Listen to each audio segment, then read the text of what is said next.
अस्सलाम वालेकुम नाजरीन, रिपोर्टिंग विद असद में आपको खुश आमदीद। नाज़रीन, इस वक्त मैं इस्लामाबाद हाई कोर्ट में मौजूद हूँ और यहाँ पर मियाँ नवाज शरीफ की जो हिफाजती ज़मानत है उस पर समाअत आज होनी है और उसके साथ साथ जो उनकी पेंडिंग अपील्स हैं अल अजीज़िया और एवन फील्ड रेफरेंस पे, उन पे रिस्टोरेशन के हवाले से भी जो है वो आज इस्लामाबाद हाई कोर्ट फैसला देगी कि क्या वो उसको रिस्टोर करेंगे, और रिस्टोर करेंगे तो फिर उसके बाद मियाँ साहब को क्या ज़मानत दोबारा मिल सकेगी या नहीं, इसके बारे में हम आपको बताएंगे। इस वक्त सूरत हाल ये है कि यहाँ पर पुलिस की भारी नफरी यहाँ पर मौजूद है और आज जो है वो सुबह से जो है वो पुलिस यहाँ पर डिप्लॉय हुए तकरीबन 8 बजे से।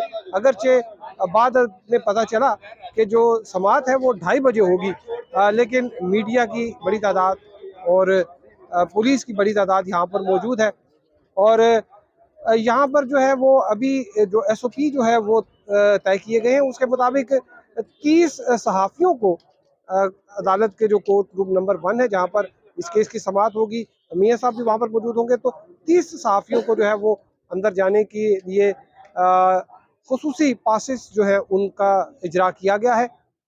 बाकी जो दीगर हैं वो अदालत के अहाते के अंदर ही जो है वो यहाँ से कवरेज कर सकेंगे, लेकिन अदालत कोर्ट रूम के अंदर जो है वो दाखिल नहीं हो सकेंगे।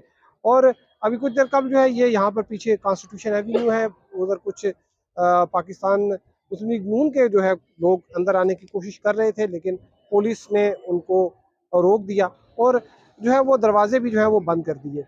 और अब जो अगर हम केसेस की बात करें तो ये जो एवन फील्ड रेफरेंस है इसमें मियाँ साहब को जो है वो 10 साल की सज़ा हुई थी, लेकिन वो मुअत्तल हो गई थी सज़ा। और जो अल अज़ीज़िया रेफरेंस था उसमें 7 साल की सज़ा हुई थी, वो 8 हफ्ते के लिए मुअत्तल हुई थी। और जब मियाँ साहब बाहर गए और वापस नहीं आए तो दोनों केसेस में जो है ये इश्तहारी जो है वो करार दे दिए गए हैं। जो एवन फील्ड रेफरेंस है उसमें चूँकि इनके जो शरीक मुल्ज़िमान हैं मरियम नवाज़ और कैप्टन सफदर, उनको अदालत ने ज़मानत जो अदालत ने उनके जो केसेस थे उनमें बरी कर दिया है। उनको उनके ऊपर जो चार्जेस लगाए गए थे उनसे बरी कर दिया गया है।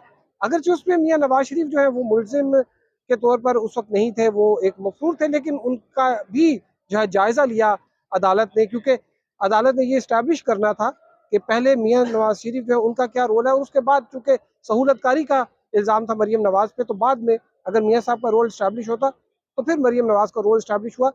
तो जो गुज़िश्ता साल अदालत ने जो है वो ये फैसला दिया था वुडफील्ड का, उसमें उन्होंने ये कहा कि जो चीज़ें सामने लाई गई हैं उसके मुताबिक तो नवाज शरीफ का भी कोई किरदार नहीं बनता, तो मरियम नवाज़ जो है उनका क्या किरदार बनेगा। तो इस वजह से मरियम नवाज़ जो है उनको एक्विट कर दिया गया। अगर हम उस तनाज़ुर में देखें तो ये कहना बेजा नहीं होगा कि एक फॉर्मेलिटी है और मियाँ नवाज शरीफ जो है वो भी इसमें बरी हो सकते हैं एवन फील्ड रेफरेंस में बड़ी आसानी के साथ।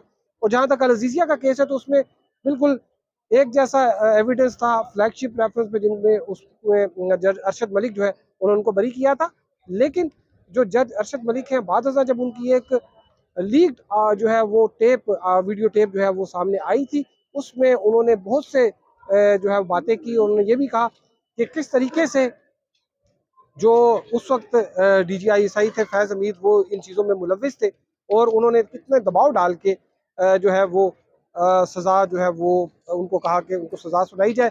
तो उन्होंने ये कहा कि ऊपर से मॉनिटरिंग जज का भी दबाव था। तो जो उनका जो क्रक्स था, उनकी जो लीक ऑडियो जो वीडियो आई थी, उसमें ये कहा कि उनको दबाव डाल के जो है वो सज़ा जो है वो उनको उन्होंने सुनाई, जिसकी वजह से जो है वो फिर मियाँ साहब को जेल भी जाना पड़ा। बहरहाल बाद एक पुरस्कार अंदाज में जो है उनकी जो है मौत भी वाक़ हो गई। बहरहाल अभी ये चीज़ें दोबारा जो हैं वो खुली हैं। जज अरशद मलिक साहब जो है उनका भी किरदार जो है उसको भी वो यहाँ पर डिस्कस होगा।